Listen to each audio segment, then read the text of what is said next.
In today's episode, I'm interviewing Meg Stafford. Now, Meg is a award-winning author. She's got 2 memoirs, and she's a speaker, a storyteller. She used to have a column in local Boston area newspapers called A Moment's Notice, and she's a psychotherapist and a social worker and has a private practice and has had that for kind of going on 40 years now. But what Meg shares today is her kind of profound insights from power and transformation of travel and adventure that she's personally had, with particular context around her adventures and travels with her daughters. There's one particular moment where she describes something that I imagine would be quite scary, that I imagine would be quite scary for a lot of parents, as she does with a daughter when her daughter's 17 years old, but I'll let you kind of listen to the show for that.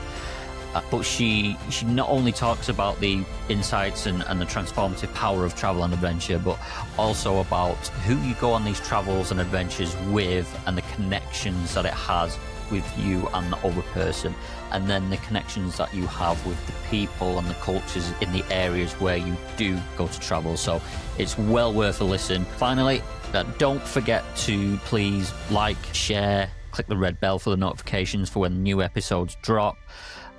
Give us a 5-star rating, and more than anything, just share this with somebody who you think would enjoy the conversations that we're having. On to the show. So, Meg, every journey has the power to change us, but it's who stands beside us that defines the transformation. That's such a powerful line about who we travel with and how it helps shape us and who we become. When did you first realize that adventure was more about just the geography of the place? Part of me wants to say very early. uh real like uh I have a friend who I've known since I was 4, and I didn't even remember this, but she reminded me that we met at camp and then discovered that we lived in kind of the same development on opposite spurs off a big of a development. And she reminded me that at 4, I marched myself across the through people's yards to get over to her on the other side. And she said that she couldn't imagine it, but in my mind there was someone who I wanted to go visit, and that was the most important thing. So um it's it's probably been in there from very early that um Mm. it's So it sounds then like you've always been quite adventurous, just from that tiny little snippet there. Would that be fair to say? I think so. Yes, it's not. I didn't see it as adventurous. I just saw it as pursuing something that I wanted to do. So it wasn't something that I had to think hard about or to worry about. Or like when people say, "Oh wow, you're really adventurous. You went to Nepal." It's like it was something that I was excited about. It didn't feel hard, or most of the time it didn't feel risky. There were a few times, but it's sort of like that long vision and the attractiveness of it really pulls me. So it's fun. But yes, I think adventurous now would cover it. The trip to Nepal then, let's just dive right into that then. So how did that come about?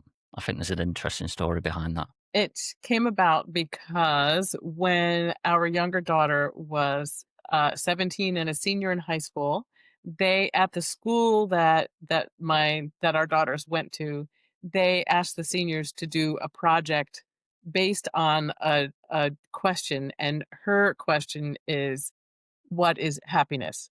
So, very big question. And they Mm. encourage students to go off campus for a few weeks to explore whatever it is they're looking at. And she decided that she wanted to go to a monastery in Nepal to study meditation and Buddhism. And Wow. so we decided that we could not just put her on a plane halfway around the world and say, well, have fun. I hope somebody picks you up there." Because it wasn't like going with the group. Um, so we decided that I would go with her, and that while she was studying meditation and Buddhism at the monastery, that I would trek with a friend who happened to be living in Hong Kong at the time. And I asked her if she would want to come with me and trek to the Annapurna base camp. And she said, "Well, it would have to be these during these weeks," which is exactly when we wanted to go. So that's what happened. We all arrived in Kathmandu, spent a couple of days, and then my friend Lisa and I deposited Kate at the monastery, and then went down the scary winding road, uh, and then left the next day ourselves for our own trek. So then we returned, and um, Bhutan has a happiness quotient. And so that was part of the inspiration. So Kate and I went afterwards, just the two of us, to Bhutan for a few days. The administrator of the school at that time knew the king of Bhutan. And like, I thought this was all a joke, but he had studied here, and she and her husband worked as dorm parents at the school that he studied at, and he called her his American mom, his dorm mom.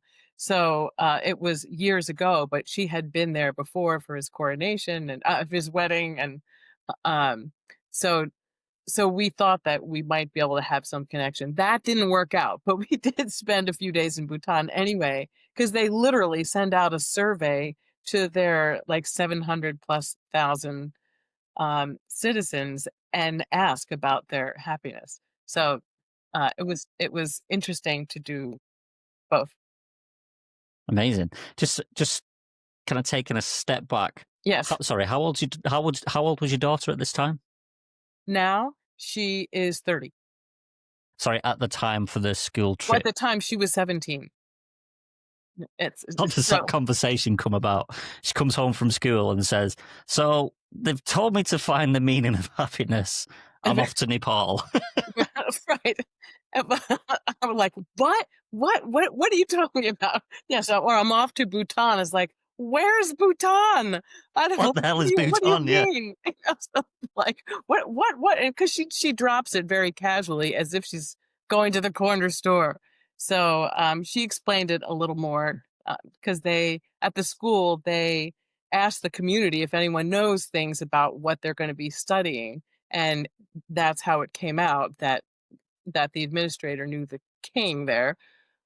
So it took us a little while to wrap our heads around it. And when I was talking about this to one of my friends, he said, "Why didn't you just say no?" It's like, and I burst out laughing because honestly, that was one thing that never occurred to me. It's like, if she had the courage to want to go to Nepal, we wanted to encourage it. We just could not put her on a plane by herself with nothing on the other end. So I seized this as an opportunity Mm. uh to to do some hiking and trekking myself, and it was a wonderful opportunity and wonderful thing to do together.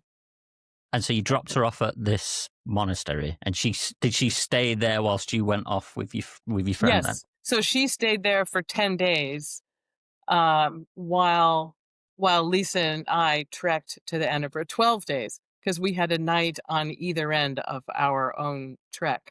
And it was, as we left her there, the road winding down, it's like, are we even going to make it down to the bottom of the hill? And there was we were about 3 days into the trek, and we were miles from anywhere at this point. We were beyond where the donkeys went, and it was a beautiful day, beautiful warm day. And I felt like we were kind of in a bowl surrounded by mountains and the snow-capped peaks, and it was, like, just breathing in the pristine air, and all of a sudden, I hear this melody. It's like, "What is that?" There's no village anywhere n near here, haven't even passed anything, and it was my phone, the little phone they had given me, uh, in case we needed to be in touch.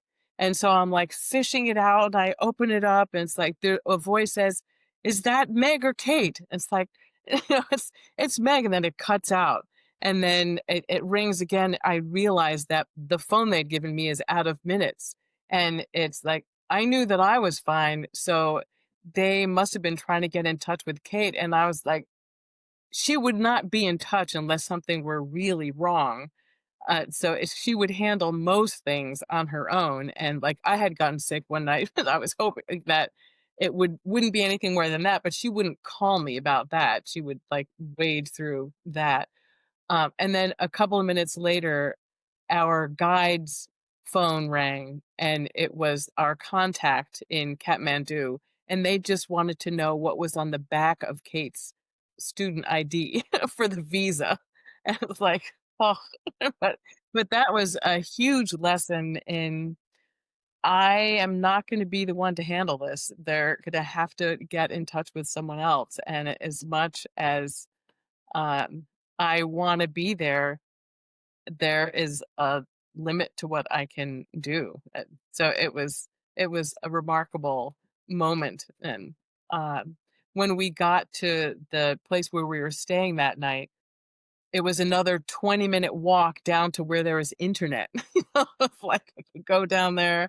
It's like, oh, down another hill. But like, and then you have to hope that it's working and that that you don't have to pay too much to get to it. But I after I figured out that that's what it was I could email, but it was not a big deal. But um, but then I could relax even more because there's nothing I could do. Yeah. That's I my was I husband was was I at was kind of home. gonna They could get in touch with him. I was gonna kind of ask this actually is what was it like when you dropped her off at 17 years old? You've just landed Right. in Yeah, she in didn't Nepal, know you're it. dropping her off at a monastery, and you're going off Right. on. That was hard. Mm. She had so it was obviously before she'd been away to college. She had been away at camp several times for up to 6 weeks, both as a camper, and then she'd been a counselor for 3 weeks, and then a camper for 3 weeks in the same summer. So it's not that she hadn't ever spent time away from home. She had, but certainly at, at this point she was hundreds, thousands of miles away from anyone else. And I knew that she would be fine, but I knew those initial moments would be tough until she connected with some other people. And she was the youngest person there. The next oldest person was 20 or 21. But as people started arriving for a course that was starting the next day, or 2 days after, as soon as she started meeting people, they were friendly, and she loved the whole experience. But her biggest takeaway was how much she loved meeting people from other parts of the world. So and it was because of that experience that she deferred her entrance to college, and she worked at home for 6 months and then went to South Africa for 6 months, then decided that she wanted to go to school in the UK because, a friend of hers had started in Edinburgh, and she traveled in Europe with one of her friends that she met in, South Africa. So she took another year off to take the SAT subject tests, which was required for the UK schools, the Scottish schools actually specifically, and went to New Zealand for 6 months, lived there, and then found out that she got into Edinburgh. So it really set off um, a long period of travel, and she still has a love of travel, and uh, as does Nice. our older daughter, was lived in other countries as well. Regular little adventures at quite a young age. Yes, yeah, it's And you've been on quite a few um, adventures, so to speak, with your daughters, then haven't you? With and you've actually wrote about it in your book who will accompany you. So let's talk a little about that. Let's dive into that. What are the kind of lessons you learned from traveling with your daughters that you've put in that book? Certainly, it is one of the things that I have always loved about travel is um, really being immersed in a place. And when you're away from home, I feel like it's easier to really be fully present and uh, it's and experiencing in a very complete way where you are, and that is just filling and enriching. And to be doing that with my daughters was just like things are new to them, or in some instances not from the book, but I was visiting them where they were, and so they knew more about where we were, and that was fun too, to have them be teaching me.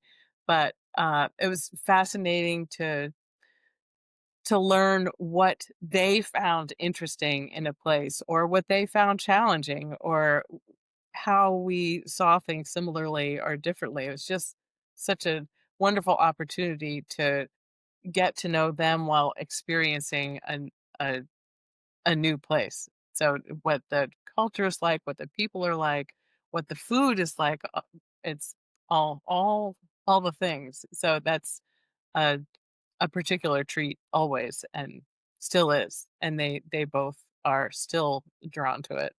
So Gail's travel was more sort of education and social justice driven.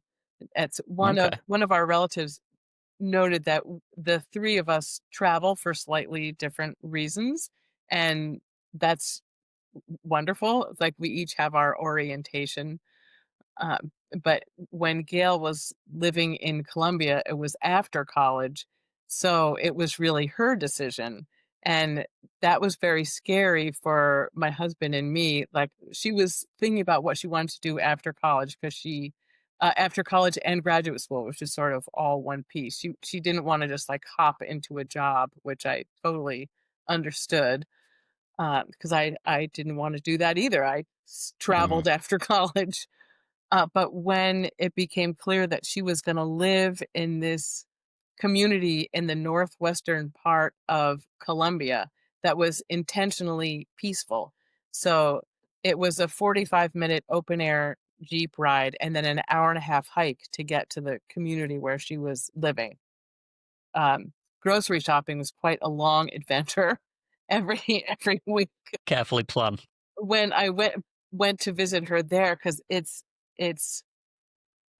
in prior years, military it was the military, the paramilitary, and the guerrilla faction were in conflict, and this community was not aligned with any of them, but none of them trusted their neutrality. So, let me see if I so they all wore shirts like the sort of the color of these scissors, and they would literally accompany people from one place to another to make sure that they were not physically attacked, which had happened prior.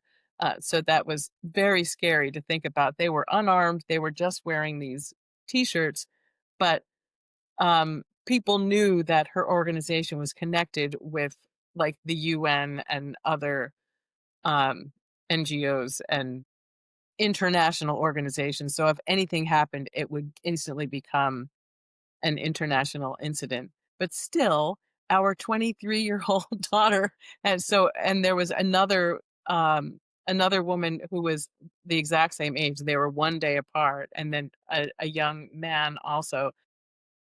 They would sometimes, not while I was there, but they did negotiate with the military. So, like the idea of our very young adult daughter negotiating with military is like breathtaking. Mm. Gail would speak about it. She would have to translate sometimes because there would be people visiting, and she said it felt like she was translating their words into English, so it felt like she was reciting what they were saying. And it's like I am them. It was very uh uh unnerving for her, but interesting also. I mean, she loved her time there. She loved the community, and meeting them was um really moving for me because they clearly appreciated her, and it was a delicate balance that they had to achieve between being connected with the people in the community, but not being, they couldn't dictate to them what to do, and they couldn't be um, so friendly, so much a part of the community that the community couldn't live without them because people only stayed there for like 9 or 10 months. So it's a really tricky balance between being connected but maintaining some space. But it was fascinating being there. The livestock sort of roamed around because there are no cars up there, certainly. Um, and I love the little pigs that roamed around, and the cow that came right up and like would take things out of your hand, and you toss your banana peels out the window so that like the horses could come and just eat it from the yard. Uh, it was delightful being up there. They One of the residents had fashioned a really long, like, machete to cut papayas out of the tree. So we Gail and Kaya stood with a big tarp to catch them because it wasn't like he aimed pretty well, but it was really interesting to see him cut, like, from many feet up, and, like, they had to catch it in there. So, a lot of s anyway, going on about it. It was really interesting place there. And you say that was, what was it you said? Intentional, the place it was Intentionally peaceful community. intentionally peaceful. That's it, yes. That sounds really interesting. Yeah, and so it was a huge commitment on their part, Mm. and, uh, so their the organization Gail was with was really to help enforce that peace, and to make sure that the other groups didn't take over parts of their land, which was very valuable because they could grow cocoa and other things that are big sellers. And is it still going now then, this place in Colombia? That the particular community where she lived has been vacated, but the organization still exists. The peace community is really comprised of a number of different places on the mountainside. So the particular place where Gail lived um is not inhabited at the moment, but other places where she went are. And actually, she and Gail and her partner went there in February for a ceremony sort of honoring people who they had lost, and they stayed in one of the communities that we had stayed in on the way up. After we got dropped off at the Jeep, it was too dark to hike up, and there was a community right there at the midway point, and that is still there. And some of the other communities further up the mountain are still there. And they they went and visited some of those. Nice. And and I know we're here to talk about you, Meg, but what are your daughters doing? What are your daughters doing now then? Are they still off and about here, there, and everywhere? Well, right now they're both living in Somerville, Massachusetts, which is so near Boston. So there's Boston, and then across the river is Cambridge, and Somerville is adjacent to Cambridge. So they're actually both living there, which is great. Yes, they're about a half hour, 40 minutes away, which So they're is home really now then. nice. Yes, for the moment. But they both travel when they can. Gail actually teaches Spanish now at the school, the charter school that they both went to. And Kate is now a speech and language pathologist. So she's working at a school on the other side of town. Nice. And you just let out a little tidbit then when you were talking about traveling with your daughters, and you said Why would you want to start a job when you're straight out of school? And you mentioned that you went traveling as well Right. when you left school. So Yeah. talk about that and tell us what you did and where you went. I knew that after college, I couldn't head straight into a job, and well, I worked for the summer at IBM in the photo lab. That was very interesting, photography. And then I, starting in like the job ran through September, so I took a month to organize myself at home, and then I traveled across the states by myself by bus. First I took the train down to Washington DC and like stayed with a couple people along the way. And you could take 2 weeks. I don't know if they still have this bus, but you could, as long as you're going west, you can take up to 2 weeks on that ticket and stop wherever you want. So I had a Wow. friend in Columbus, Ohio. I stopped there. I had a friend in St. Louis. I stopped there. And then I spent a night in Las Vegas by myself. Very funky place to be by yourself when you're 22. It's I stopped in the Grand Canyon, so I did a hike down there on my own, and then I ended up in LA, where actually I spent the day with my now husband. He was on roller skates most of the time, and I was That is so stereotypical LA. totally, totally in Venice Beach, and Venice like, Beach on his yeah, roller skates. it's like that's how he got himself around, and so I spent a week there, and then I traveled up the coast of California um and stopped in San Francisco, and so I lived there for a year, uh, and met an Englishman, and that's when I went to Bristol and then lived in Bristol for 8 months, and then I came to Boston to go to graduate school. So I, like, was really traveling for the better part of 2 years before I started graduate school, which was, and now I've been in this general area since then. So I certainly understand their wanderlust, but they went further afield for Other side of the longer world. than I did. It's but it's, when so when Kate had asked about going to Nepal and Bhutan, it's like, I had to find a way to do it. It wasn't that I didn't wanna shut that down. But Gail had already been traveling because she went to, they were 4.5 years apart and 5 years apart in school. Gail had already spent the summer in Costa Rica when she was, um, I think, a sophomore in high school, and then during college, she spent a semester in, um, Argentina and Chile. And the first mother-daughter thing I did with her was when she was in college, in between semesters, they had to spend time off campus, like a 6-week short term, and she went to Peru, and I went to visit her there, and we went to Machu Picchu, and, so that To was, go like, there. the first the first of those adventures, and I spent a week with Kate in London when she was there, and so it's always a treat. I'd love to go Machu Picchu. What was that like? That was amazing.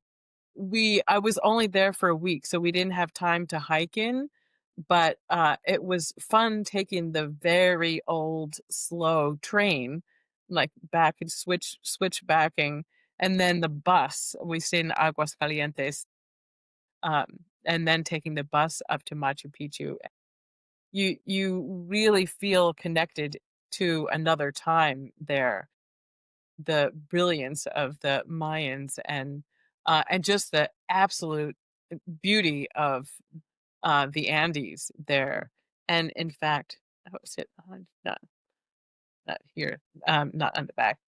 Um, I have a great photograph of, there are llamas up there, and there was one lying down, just sort of looked like it was looking out, surveying the scene, and Gail sat down right next to it. And so I have a great photo of Gail and the llama, like their heads are sort of inclined, like they're talking. And Gail had her head in a bun, sort of like shaped like the llama. And it was really great to be there. As that was the first time I was up that high. Actually, I think it was Machu Picchu itself might be slightly lower. I can't remember exactly the elevations, but like 14,000 feet. Um, It's you're, high enough. it's high. A bag of chips will expand, Yeah. and you get dizzy walking around. I think Cusco maybe is like at 10,000, 10 or 12. It's loved being there and just walking around. It wasn't that crowded when we were there, so um, it didn't feel touristy. It was just a connection to another time. The time, yeah. Nice. And just going back to your travels across America then, Yeah. what did you think of the Grand Canyon? Because I know when I was traveling across the US, I was traveling with a couple of friends, and they were saying, should we go to the Grand Canyon? And at the time I was like, I don't know. But then I went, and I was just speechless. I couldn't believe what I was looking at. It was incredible. Yeah. It's Absolutely awe-inspiring. yeah. It's I would love to go. I would love to go back. I'm sure. I've been thinking about a trip in the western part of the states. It's because with my ticket, I was only there for one day, so I had to decide: was I gonna, with my one day, was I gonna like take a bus trip around part of the rim or hike down into it? And I was already spending so much time on a bus, so many hours. I decided to hike Stretch down. those legs. And so, like, I was only going to see a little. I scratched my leg. I was only going to see a little portion of it, but it was still like you could spend days. I mean, people do spend days there, and I think that would be a fun trip, and to hike down and spend some time on the river and hike up. That maybe a future trip. It's Yeah. on. When I got to Albuquerque, we got there in the very early morning, and we had a little bit of time there before the bus left. And so I was walking around, and like the city was pretty sleepy, but I came upon um, a doorway where there was an older man sort of leaning in the doorway, and he said, uh, come on back in. Like the truck drivers are here. I have coffee and donuts, and you're welcome to come in and have some. And I'm 22. I gave him like a long stare, and he said, "Look at me. You can do more harm to me than I can do to you. It's really fine." It's like, okay, maybe foolish, but he won me over, and indeed I had some coffee and donuts, but it was one of those times like, am I being stupid? But um, it worked out. It was just a friendly person at that early hour of the morning, being kind.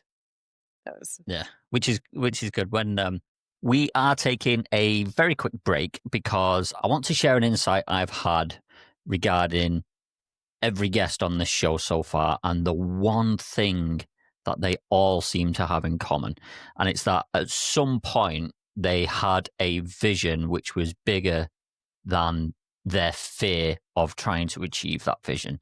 So if you're listening and thinking, oh, shit, I need to have that kind of clarity, I need to have a vision like that, then you need to check out my free training. It's called The Power of Vision, 3 Keys to Mastering Your Results. It's an online webinar. It's completely free, and I will help you reconnect with that bigger vision and start moving towards it today. So all you need to do is go to ianwhiteheadcoaching.com/dreambuilder-webinar.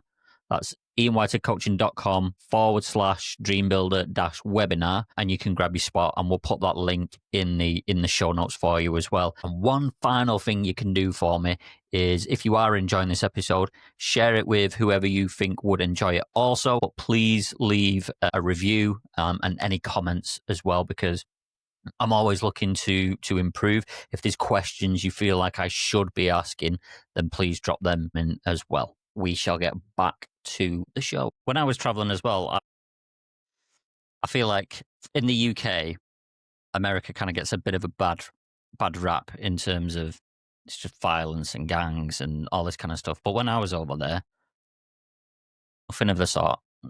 And 99.9% of the people were just so friendly and good.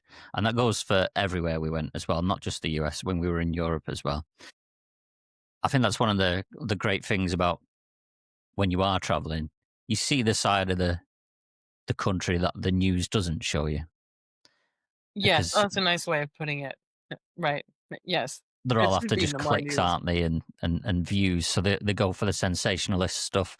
So that's what another reason why I highly encourage people to go traveling, is because you get to see the world in its glory, so to speak. That sounds a bit cheesy, I think, but you get to see it for what it truly is, right? Yes. No, no, that's a really nice way to put it, because absolutely there are gangs here and absolutely there is violence, but it is uh, not the majority of people. Yeah, there are people are really willing to help travelers, and that's it's and people tend to be open when they're traveling, and you hear stories and tell stories that you might not that might not otherwise just come up, but people just tend to be open. When um uh when we were at the Annapurna base camp, there was a blizzard on the way up. At the top, everybody just went into the dining room, and there were people from all different countries, like maybe 15 or 20 people. And like there were a couple of people that were playing cards at one place, that we were eating. And that there were a bunch of us that decided to just tell stories to each other. And so people that tended to tell, I realized, stories about other travels. But it was so interesting. It was a brilliant way to pass the time, to get to know other people and to hear about other things that they had done. It was really This is partly why I started this podcast, because I love listening to other people's story of travels, and it just kind of like inspires me and gets that kind of wanderlust in me going again. Mhm. But I can't talk about it with my partner, because she's sick of me, sick of hearing me going on about when I was traveling. Yeah. Does she She's want to like, "All right, I travel with get it. you? You went traveling. Shut up." Right. Yeah, but it's things that you just can't expect or know uh, come up. It's on the way down. Our We had a guide, and also a so for the two of us, like, someone who carried the bulk of our packs. We carried our day packs. He was so when I trekked to the Annapurna base camp, I was 53. And so this young 24-year-old guy was carrying his own pack and a lot of our packs, and he was just leaping like a gazelle. he would be he was just off ahead of us.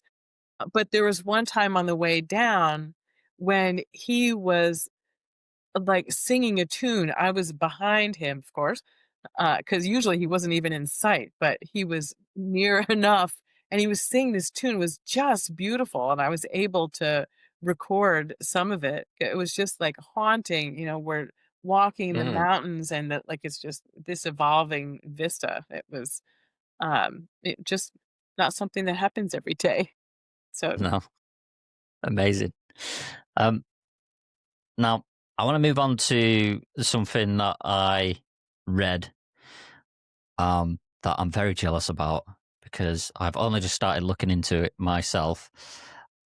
And I found it when I do a lot of hiking in the mountains. That's my kind of happy place.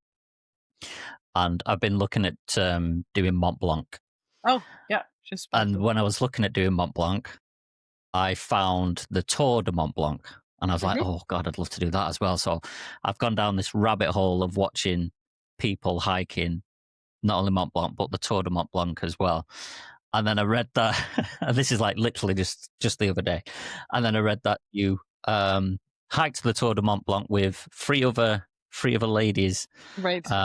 So talk to us about that and what that was like. And our guide, who he was amazing, I have to say, to be with. We were supposed to be 6. One person dropped out early, and then another person dropped out just a few days before.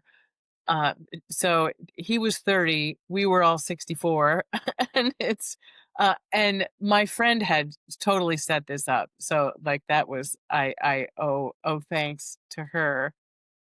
Um, and there are lots of ways to do it, as I'm sure you know. And in fact, her um her daughter and now husband, like they did it backpacking the whole way and camping, and they like did every step. Whereas we stayed in hotels, and we had a van come and pick us up if we were going to be doing a stretch that was like along the highway. The van would pick us up and bring us to the next town. So we were cutting off little bits of it, but mostly the less interesting bits. So there's still plenty of hiking. It was, 6 to 8 hours a day, and average of 3,000 feet of elevation going up and down.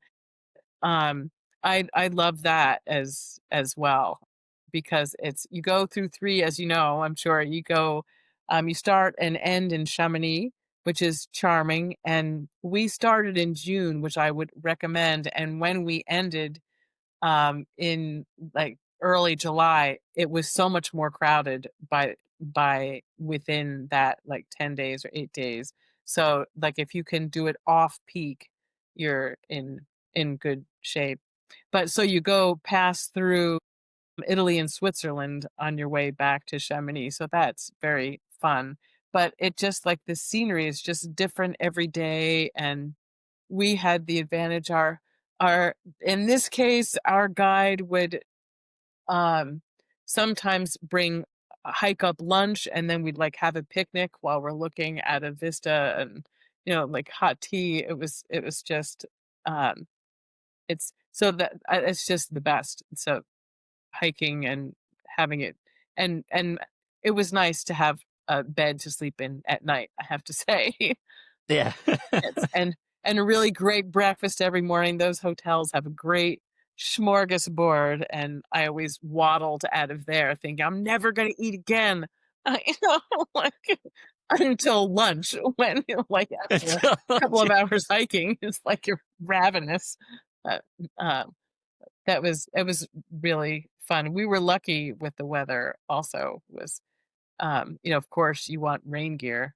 And we had one torrential downpour that 3 of us were right by a little. We were at the end, and we found a little place to take shelter, and the other 2 were sort of stuck in it, but it was only like 15 or 20 minutes.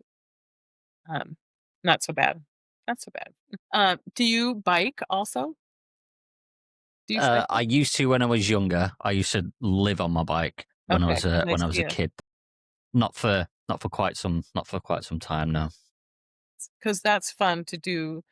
Um, like, I've biked from Boston to New York, and we just did came back from biking a bike and barge trip from Amsterdam to Bruges, so that was very fun. Yes.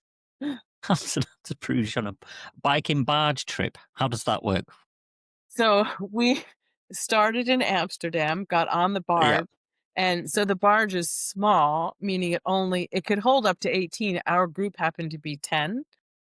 So you stay on the barge, and then in the morning we would head off and cycle, and then the barge would meet us. So it Just was an follow average along, of right? no, it was pretty. It's largely flat except for the Dutch hills, which is the wind. So there was one day when it was 30-mile-an-hour winds the whole day, and our guide said he'd never ridden that long and that much wind. That was a workout that day. And a couple of times the barge needed we would have to cruise during dinner because if the weather was going to be bad, it needed to move ahead earlier than planned. But so we stayed on the barge and had all our meals, well, dinner and breakfast on the barge, and we packed lunches and had lunch on the road as we cycled along. So that was very fun, fun way to do it. I And it's can't imagine horrible, biking I that have far to now. say. Pardon? I can't imagine biking that far now. I you get used to it, particularly there, that was pretty flat. I did a ride in Portugal that was one of the hardest days of cycling I've ever done. I it was 95-degree heat, and I think that it was in October, it may Meh. be not typically that hot, but some of the hills in the interior, we were off our bike and walking with no Yeah, I can shade. imagine. It was, for, like, hours, and, we're within sight of where we were going, we spotted a little store, and the 3 of us who were biking together at that point, each chugged down 2 liters of water, just like we were just so thirsty. Um, I'm not surprised. that was yeah, so that was probably the hardest day biking, but I would do it again.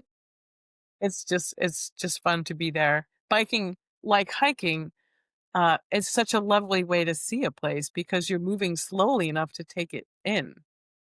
Mm. Um, and even the barge, you can see it's not like jetting over someplace. It's you can really see the area that you're moving through. Meg, where haven't you been?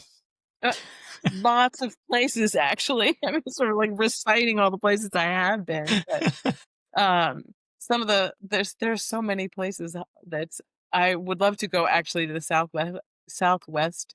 I've never been to Sedona or Santa Fe or like Bryce or Zion or there's all the parks out there. There are so many. And then Zion National uh, Park is beautiful. I I I know not from experience, but that uh, I'm cooking up cooking up future plans and it's to have it be right there. Well, in California, like going to Tahoe and there's so many beautiful spots. We were supposed to do a biking trip in Vancouver in May of 2020, so that obviously did not happen.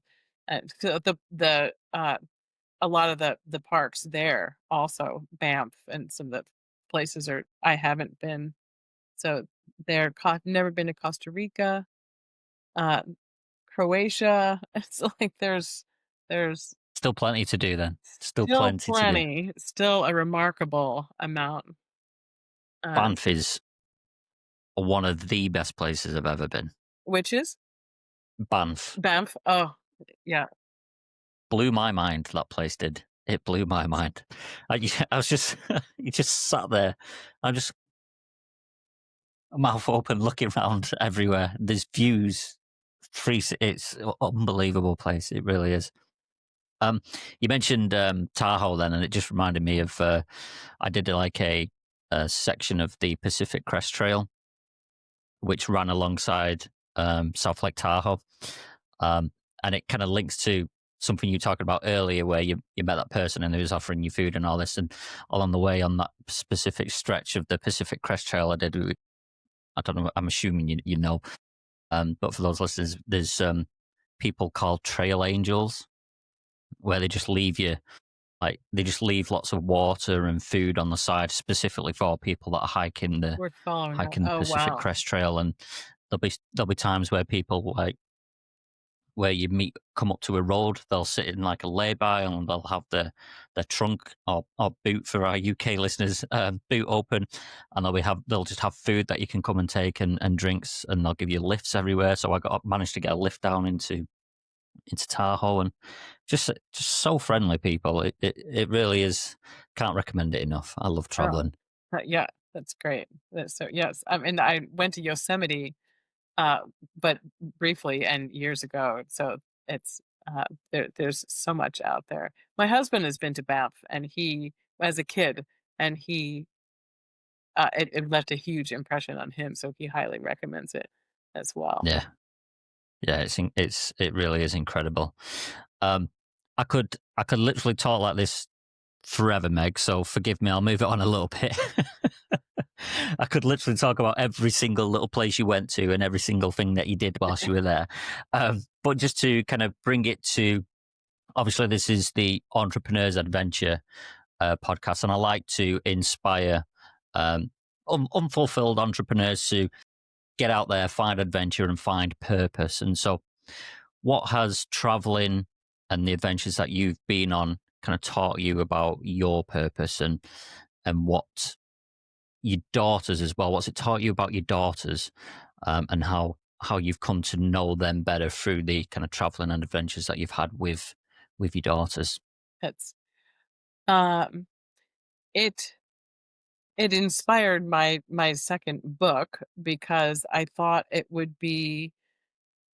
It was actually the first part of it. I started with just the first part, which was um, the trip to Nepal and Bhutan with Kate, because she was as part of her course, she was keeping a journal. There were a number of different aspects that she had to fulfill, and I was also, and I thought it would be interesting for people to go to hear her version as well as mine, because there were some we were doing different things, but it was very introspective and meditative in many ways, and I thought it'd be interesting for people to hear about not only my version of it, but also hers, and what it was like for both of us to be miles from home and really out of touch with each other, out of contact with anyone from the family. So and then I realized the same thing about the trip with Gail. Interesting to hear my perspective about her being away and her perspective about being away. So for me, it inspired wanting to share that with others and encourage people to um, to take those risks, whether it is far away like that, or even if you go to a nearby park that you've never been to, being someplace new just opens you up to seeing things differently and being there together. It is an experience that you share and that you can learn from one another. So whether it is so it doesn't have to be miles from home in another country. It can be a new restaurant. It can be a a new park, a new town that's close by. But just the act of trying something out is expanding and um, and connecting both with the you have experiences that you wouldn't otherwise have if you're doing your regular routine. I mean, there's something lovely about that as well. I understand that. It is wonderful to I love going to my same I used to go to the same pet store and like connect with people there, but it just um fosters a love of other people and appreciation for who people are, and um, how people learn and what other people's lives are like. And we understand them and we understand ourselves through seeing the different kinds of choices that people make. And that's just invaluable. It I really do believe that it breeds more tolerance in all of us, and we certainly need that. Um, but I have always been intrigued and drawn to learn about other people's experiences. It's like, and it's I'm a therapist, and that's I'm listening to people's stories all the time, and um I'm ever curious about what makes people tick, and if how is it different if you grew up with these circumstances, or how is it different if you grew up in this country with these expectations, and it just expands our um, awareness of who we are and how we fit together, how we can help each other, how we can learn from each other. So it's often remarkable, surprising, um, touching. It's the best. It is. You kind of answered that so beautifully, Meg. It kind of inspired me to ask you one final question as you were talking then, because you seem to be able to articulate this so much better than I can. I'm rubbish at trying to I explain to doubt it. people why I do this kind of thing. So, why do you think, or where do you think um, this? I describe it as I have to. It's like a physical pull Hmm. to be out there. And where do Hmm. you think that kind of comes from? And that wanderlust, and where do you think that comes from, and why it's there? Uh, it's an interesting question because my mom loved to travel. My dad liked to travel. They certainly did a bunch together, but some of the travel I do is similar, but some is like it was just in me. I can't imagine them ever camping, or they certainly didn't do the kind of hiking that I love to do. That it does like I have to be out there. It's having just spent a week in Maine, camping at family camp. It just like it just fills my soul. I just need Yes, I just need it, and seeing mountains or it's I guess if I have to choose, I'm a mountain girl. I love the ocean as well, but there's something about the mountains that just is so um expanding. It is a connection with the world, and like you feel tiny but also connected with all that's out there. It's just so intensely beautiful. It's maybe a hedonistic part of myself. I just love to be in it and to be experiencing it. And when we were hiking in Nepal, the friend who I was with liked to listen to music as she hiked, and I love music and listen all the time, go to concerts regularly, love it. But when I was there, I didn't even wanna be near enough to hear, like, the little bits coming out of her earbuds. It's because I wanted to hear the stream that was all the way down there. I wanted to hear the birds that we don't have near us, or, I just wanted to be able to let all my senses, um, free. So as much as I love to listen to books or music or whatever, not when I'm out there. A lot of times, I just want to take it funny all you say in. that. It's funny you say that. I'm the same. For me, it's like with you, the sound of the stream, but for me as well, it's also the crunch Hmm. as you're taking steps on the trail. Just that crunching sound. Yep. I don't know, Yeah. something about it. Yes. Yeah. Yeah. And it's different in different weather. And like I know if I were to do that same trek again, it would be different. We were just days before the trail exploded with rhododendrons. Some were starting to bloom, but it would just be like awash in purple, and like, oh, how spectacular purple was, and pinks. Uh, or there were, I'm sure there were animals that we didn't see, but it's each trip would be different so that they don't repeat. There was a well, there was a dog who really led her up the mountain. She was really my friend. She had to go on ahead because she just had to push. She was really not feeling well with the altitude. And there was a little dog that would go back and forth between the base camp and the um, the little village that was beneath it. and he led her through the blizzard up to the base camp. It's like he wouldn't be there now, like 10 years Yeah. on. It's like it would be a different experience. It's, uh, Amazing. yeah, all all amazing. I've got one final question for you, Meg. Okay. So how was all this adventure? Because now you're an author, like you said, you're a therapist, you're a speaker as well. How has all this travel and adventure that you've been on, and these journeys with your daughters that you've been on, how has this kind of linked into what you do now, and how has it inspired what you do now? I do think it helped to well, it definitely got my travel bug going, the travel juices. While the kids were younger, we would go to Maine and we did some local travel. We went to Mexico to visit my mom and her partner when they were there. That was the first international travel, and that inspired both of them.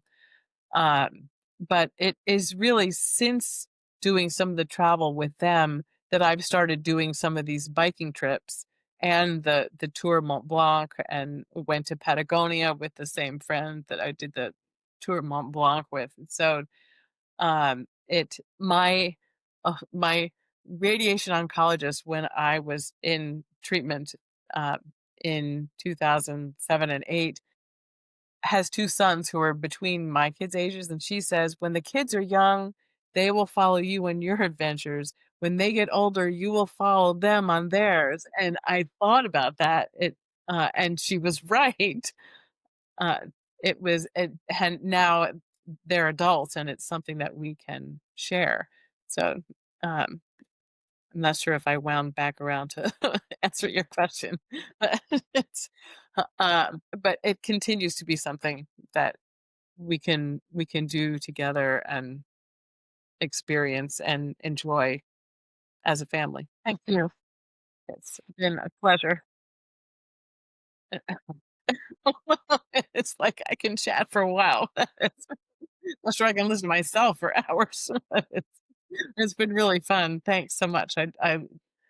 Love a chance to like think about it and think about where we've gone and where there still is to go. There's so much out there. Where there's still left to go. Yes. Exactly.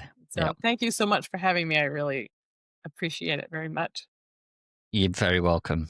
Have you ever felt like business should be more than numbers and deadlines? Like there's an entire world to explore beyond your office walls? Is adventure calling your name? I'm Ian Whitehead, and I'm your guide on Uncharted, the Entrepreneur's Adventure podcast, where I bring you real stories from visionary leaders who've built empires and climbed literal mountains.